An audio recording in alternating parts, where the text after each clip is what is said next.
अस्सलामुअलैकुम to all. उम्मीद करता हूँ कि आप सब लोग खैर खैरियत से होंगे। This side Tauseef Adil, young entrepreneur of Pakistan. आज का जो हमारा टॉपिक है वो डायरेक्ट सेल पे है कि डायरेक्ट सेल क्या होती है। ठीक है।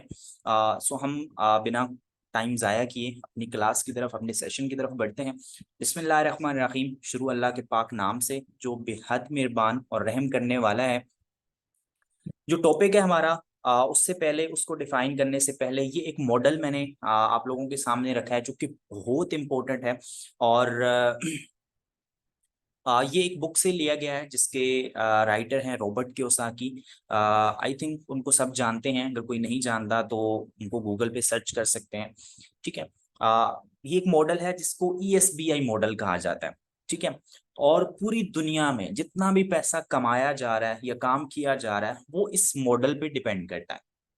ठीक है। वो इसी मॉडल में ही सब कुछ आता है। ठीक है। तो इस मॉडल को ESBI मॉडल कहते हैं। अब ई क्या होता है, नीचे लिखा हुआ है एम्प्लॉयड। ठीक है। तो यानी कि ई वाली कैटेगरी में वो लोग आते हैं जो एम्प्लॉयड हैं। ठीक है। जो नौकरी करते हैं, ठीक है, किसी के अंडर काम करते हैं। उसके बाद है एस।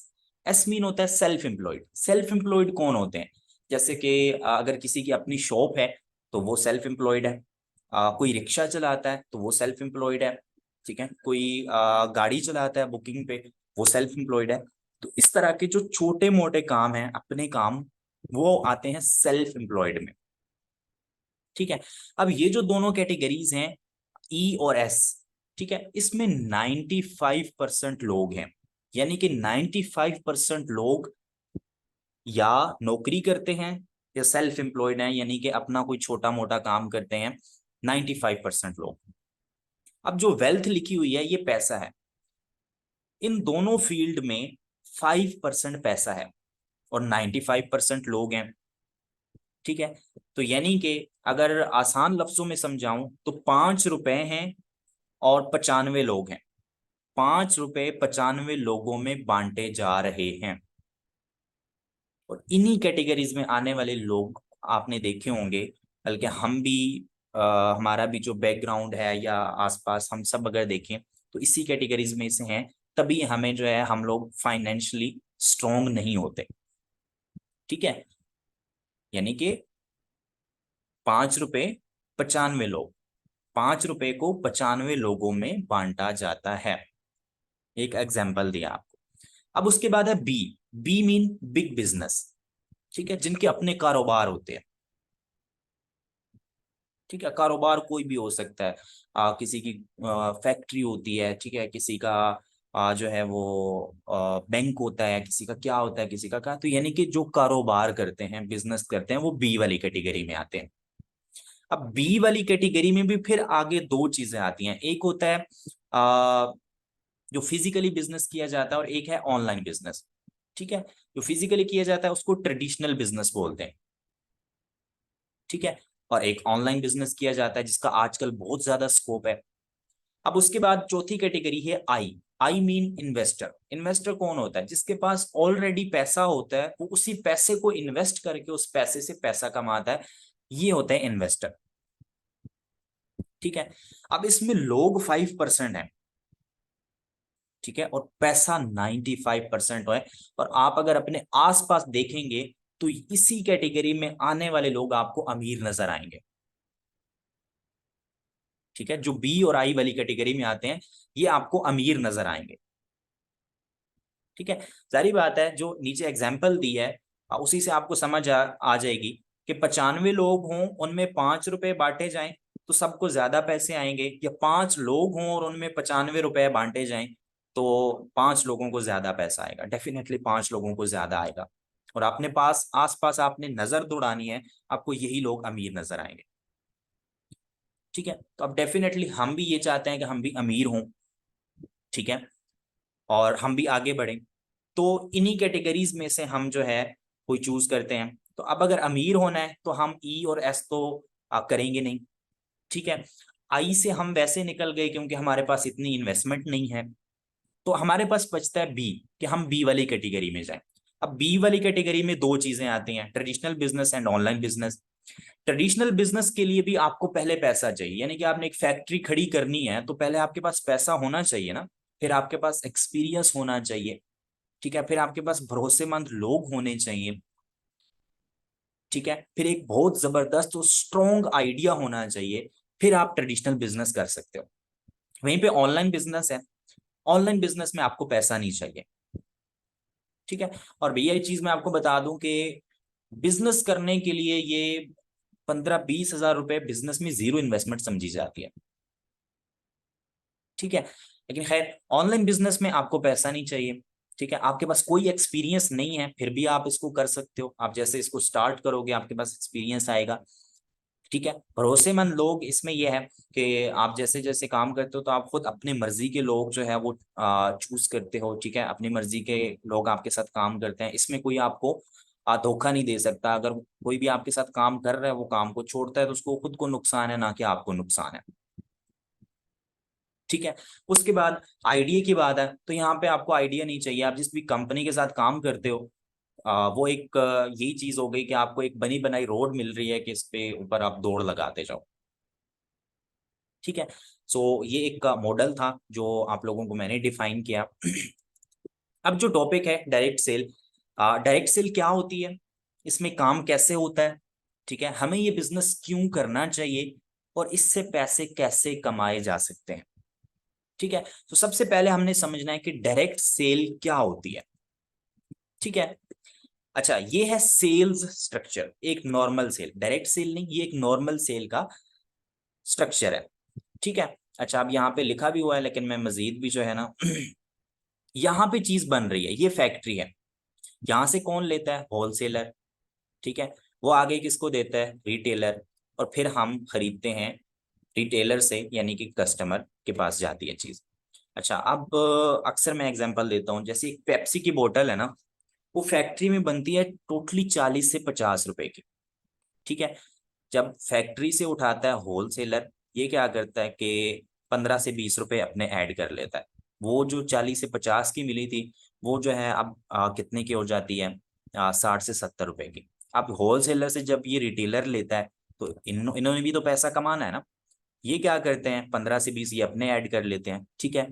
फिर जब वो कस्टमर को मिलती है तो वो 100 रुपए की हो जाती है, ठीक है। ये है एक सेल्स का स्ट्रक्चर, पूरी दुनिया में जितनी भी ये सेल हो रही है वो इस स्ट्रक्चर के थ्रू हो रही है, ठीक है, इस तरह से हो रही है और इस तरह से सब लोग पैसा कमा रहे हैं, ठीक है। अब डायरेक्ट सेल क्या है, पहले सेल्स का स्ट्रक्चर क्लियर करना जरूरी था डायरेक्ट सेल को समझने के लिए, ठीक है। तो अब डायरेक्ट सेल क्या है, ये है डायरेक्ट सेल का स्ट्रक्चर, ठीक है। पहले मैं ऊपर आपको क्लियर कर देता हूँ, यहाँ पे, यहाँ पे ज्यादा इजी समझ आएगा। अच्छा, डायरेक्ट सेल में क्या होता है कि प्रोडक्ट कंपनी से सीधा कस्टमर के पास पहुंच जाती है, ये बीच वाले लोग निकल जाते हैं, ठीक है। यहाँ पे 3 लोग भी हो सकते हैं, 4 भी हो सकते हैं, या जितने भी, यानी कि जहां जहां से प्रोडक्ट गुजर के आते हैं, तो ये बीच वाले लोग खत्म हो जाते हैं, ठीक है। कंपनी से सीधा प्रोडक्ट कस्टमर के पास चली जाती है, तो बीच वाले जो पैसा कमा रहे थे वो पैसा कहाँ जाता है, वो आपके पास आ जाता है, यानी कि वही पैसा जो 3 से 4 लोग कमा रहे थे वो इकट्ठा आपके पास आ जाता है, आपके थ्रू सेल होती है, ठीक है। जैसी सेल होती है कंपनी क्या करती है, प्रोडक्ट कस्टमर के पास पहुंचा देती है, जो बीच वाला पैसा ये लोग कमा रहे होते हैं वो कंपनी आपको दे देती है, ठीक है।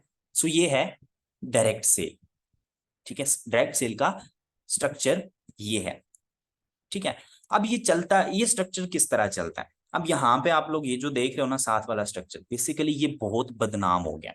बदनाम क्यों हुआ, एक चीज हमेशा याद रखिएगा, जहां पे अच्छाई है वहां पे बुराई भी है, ठीक है। दूसरी चीज, हमेशा ओरिजिनल चीज पहले आती है, कॉपी बाद में आती है, कभी भी ये नहीं हुआ कि कॉपी पहले आए और ओरिजिनल चीज बाद में आए, ठीक है। सो ये जो स्ट्रक्चर है ना, ये डायरेक्ट सेल का स्ट्रक्चर था। इस स्ट्रक्चर को लोगों ने चोरी करके इस पे फ्रॉड करना शुरू किया, जिसको आज हम बंदे जोड़ने वाला काम कहते हैं, ठीक है, या जिसको आज हम टीम बनाने वाला काम कहते हैं, और इससे भागते हैं, ठीक है।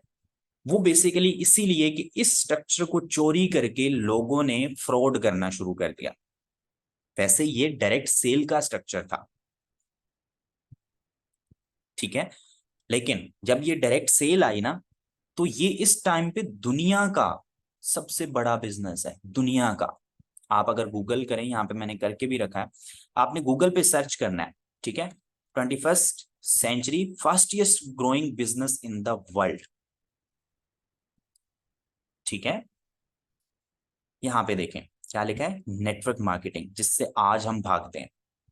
ये 21st सेंचुरी का फास्टेस्ट ग्रोइंग बिजनेस है। अगर ये हम वेबसाइट भी ओपन करके देख लेते हैं, ठीक है। अच्छा, यहाँ पे देखें क्या लिखा हुआ है, what is network? Network marketing is a business model that depends upon a network of distributors for growth, ठीक है। Multi level marketing, it is a direct selling method, it is a direct selling method. और ये चीजें आपको मजीद, या website जब visit करोगे ना, ठीक है, तो आपको ये चीजें समझ में आ जाएंगी, ठीक है। नेटवर्क मार्केटिंग में क्यों है कि आप एज अ टीम जब काम करते हो ना, तो एक के बदले यहाँ पे दो नहीं, एक का 11 होता है, ठीक है। तो हमेशा इंसान मिल के कामयाब होता है, अकेला अकेला यहाँ पे नीचे आप देख लो कि अकेला इंसान कभी भी कामयाब नहीं होता, ठीक है। यहाँ पे देखें, ये मैं इनकी बात कर रहा था, जिनका बेसिकली मैंने आपको पहला मॉडल दिखाया था, रॉबर्ट कियोसाकी, ठीक है। और ये कहते हैं कि अगर आज मैं जीरो हो जाऊं ना, मेरे पास पैसा बिल्कुल ना रहे, ये दुनिया के अमीर तरीन लोगों में से हैं, ठीक है, तो मैं दोबारा से अगर शुरू करना हो तो मैं नेटवर्किंग से स्टार्ट करूंगा, ठीक है। सो लोग जो है ना, उन्होंने इस स्ट्रक्चर को बदनाम किया, जिसकी वजह से आज हम भागते हैं। लेकिन अल्लाह ने हमें तो दिमाग दिया है ना, जहां पे लोग गलत तरीके से इसको यूज करके कमा रहे हैं, हम सही तरीके से यूज करके क्यों नहीं कमा सकते? अब डायरेक्ट सेल में सेल कैसे होती है? सेल हमेशा एज अ पैकेज होती है, ठीक है। पैकेज में कोई भी प्रोडक्ट्स हो सकती हैं, एज अ पैकेज होती हैं। यहाँ पे क्योंकि परचेज एंड सेल का काम है, तो पहले आप कस्टमर बनते हो, देन कस्टमर बनाते हो, ठीक है। अब पहले आप कस्टमर बन गए, आप कंपनी में ज्वाइन हो गए, ठीक है। उसके बाद आप प्लान शेयर करते हो एक पर्सन के साथ, ठीक है, और वो पर्सन भी कंपनी आपके थ्रू ज्वाइन करता है, ठीक है, तो वो भी एक पैकेज जो है वो लेगा, ठीक है, कस्टमर बनेगा कंपनी का, ठीक है। तो क्या होगा कि आपके थ्रू कस्टमर बना है, ठीक है, तो उसका कंपनी आपको कमीशन देगी, ठीक है। आप डिफरेंट कंपनियों में डिफरेंट कमीशन होते हैं, उसका क्या होगा, कंपनी आपको कमीशन देगी, ठीक है। अब इसके साथ साथ आपको डायरेक्ट सेल में एक और फायदा क्या हुआ है कि ये पर्सन जिसको आपने सेल की है, एक तो आपको कमीशन आ गया आपका, दूसरा ये पर्सन आपकी टीम में भी आ गया, ठीक है, ये आपकी टीम में भी आ गया। अब उसके बाद आप क्या करोगे, आप इसको गाइड करोगे, सिखाओगे, ठीक है। जिसके साथ आप आए उसने आपको सिखाया, अब आपने वर्क स्टार्ट कर दिया। आपने क्या करना है, अब आप इसको सिखाओगे कि आपने काम कैसे करना है, कस्टमर कैसे बनाने हैं, कैसे सेल करनी है। अब जब भी ये सेल करेगा ना, ठीक है, जब भी ये पर्सन सेल करेगा, तो इसका कमीशन इसके हिस्से का इसको आ जाएगा, ठीक है। और दूसरा, आपको भी कंपनी फिर से कमीशन देगी इस पर्सन के आने का, ठीक है। क्यों देगी? क्योंकि आप कंपनी की सेल जनरेट करने में मदद कर रहे हो। कैसे? आप कंपनी के पर्सन्स को गाइड कर रहे हो, आप अपनी टीम को गाइड करते हो, आपकी टीम काम करती है, फिर भी सेल तो कंपनी की हो रही है ना, तो उस पे कंपनी आपको अलहदा से कमीशंस देती है, और उसको बोलते हैं इनडायरेक्ट कमीशन, ठीक है, और पैसिव इनकम। तो इसलिए क्यों कहते हैं कि हमेशा काम वो करो जिसमें पैसिव इनकम हो। पैसिव इनकम वो होती है जिसमें लोग काम करते हैं, ठीक है, आप काम ना भी करें तो आपको पैसा आता है, यानी कि आप सो रहे हैं तब भी आपकी टीम पीछे काम कर रही है, आपको पैसा आ रहा है। आप अगर जॉब करते हो तो आपको, चाहे सर्दी है, गर्मी है, बारिश है, आपको जाना पड़ता है। इस वर्क में ऐसा है कि आपको कहीं जाने की भी जरूरत नहीं है। उसके बाद अगर आप सो भी रहे हो, आपकी टीम पीछे काम कर रही है, आप उठोगे, आपके जो कमीशन हैं वो आपके पास आए होते हैं। ठीक है। सो ये फायदा है डायरेक्ट सेल में काम करने का। दूसरी बात, यहाँ पे फिर आप अकेले नहीं रहते क्योंकि आपके नीचे लोग लग जाते हैं, तो ये नहीं कि आप बॉस बन जाते हो, तो यहाँ पे आप अपने काम के आप खुद बॉस हैं। ठीक है। सो ये है एक डायरेक्ट सेल, और इसका जो बेसिक स्ट्रक्चर है वो मैंने आप लोगों के साथ शेयर किया है। ठीक है। और ये बदनाम क्यों हुआ वो भी मैंने आप लोगों को बता दिया कि डायरेक्ट सेल का स्ट्रक्चर है, लोग बदनाम इस तरह हुआ कि लोगों ने इनको इसको इन्वेस्टमेंट प्लान के लिए इस्तेमाल करना शुरू कर दिया। ठीक है। और लोगों से पैसे बटोरना शुरू कर दिए, लोगों के साथ फ्रॉड किए, जिसकी वजह से आज सब लोग इससे भागते हैं। लेकिन अल्हम्दुलिल्लाह मैं पिछले 3 साल से कर रहा हूँ। ठीक है। और बहुत अच्छी अर्निंग्स जनरेट की मैंने, बहुत सारे लोगों ने मुझसे सीखा, बहुत सारे लोगों ने किया, उन्होंने अर्निंग्स जनरेट की। ठीक है। और अब अल्हम्दुलिल्लाह मैंने अपना ओन प्रोजेक्ट शुरू किया है। ठीक है। जिसकी अगर आप में से किसी को इन्फॉर्मेशन चाहिए या वो यही जो डायरेक्ट सेल है ये हमारे साथ काम करना चाहे, तो वो जो है मेरे से कांटेक्ट कर सकता है। इंशाल्लाह उसको जो है प्रेजेंटेशन हम दे देंगे। ठीक है। और बाकी उसका डिसीजन। ठीक है। तो यहाँ पे एक लास्ट पे कुछ लाइंस हैं, बहुत इंपॉर्टेंट हैं और सोचने वाली हैं कि अगर आप खुद मुलाजिम हैं तो यकीनन आपके बच्चे भी मुलाजमत को तरजीह देंगे। इसलिए अपने बच्चों को विरासत में कारोबार दीजिए, नौकरी नहीं। ठीक है। अगर आज आपके बाबा मुलाजिम है ना, ठीक है, तो आपके जो दादा थे उन्होंने मुलाजमत की होगी या वो मुलाजमत को तरजीह देते थे, इसलिए आज आपके बाबा मुलाजिम है। ठीक है। और आजकल के हालात में मुलाजमों का क्या हाल है वो आई थिंक हमसे बेहतर कोई नहीं समझ सकता, वो सब जानते हैं। ठीक है। कि नौकरी करने वाले लोग जो हैं उस टाइम पे कितनी मुश्किलात में हैं, कैसे गुजारा कर रहे हैं। वहीं पे आप उन लोगों को देखो जिनके दादाओं पर दादाओं ने जो है ना वो कारोबार किए हैं। ठीक है। और बिजनेस किए हैं, तो वो क्या हुआ है, उनके बच्चे भी आज बिजनेस करते हैं, कारोबार करते हैं। ठीक है। और उनको सेटअप बनाने की भी जरूरत नहीं पड़ी, उनको बना बनाया मिल गया, आज वो उसी को रन कर रहे हैं और उनको इस महंगाई से कोई फर्क नहीं पड़ रहा। ठीक है। तो इसी तरह जिंदगी जो है वो कभी भी 1 मिनट में नहीं बदलती। ठीक है। लेकिन 1 मिनट में लिया गया फैसला आपकी जिंदगी को जरूर बदल सकता है। ठीक है। तो थैंक यू सो मच ये 15-20 मिनट मुझे मुझे बर्दाश्त करने के लिए। उम्मीद है कि इनमें से अगर आपको एक भी पॉइंट समझ में आ गया होगा तो मैंने ये जो टाइम दिया, जो आपने टाइम दिया, आ, ये जो है ना बेकार नहीं जाएगा। ठीक है। सो दुआ में याद रखें। और जहाँ पे अपने लिए दुआ करें वहां पे सबके लिए दुआ किया करें और उन दुआओं में मुझे भी याद रखिएगा। Thank you so much. Allah Hafiz.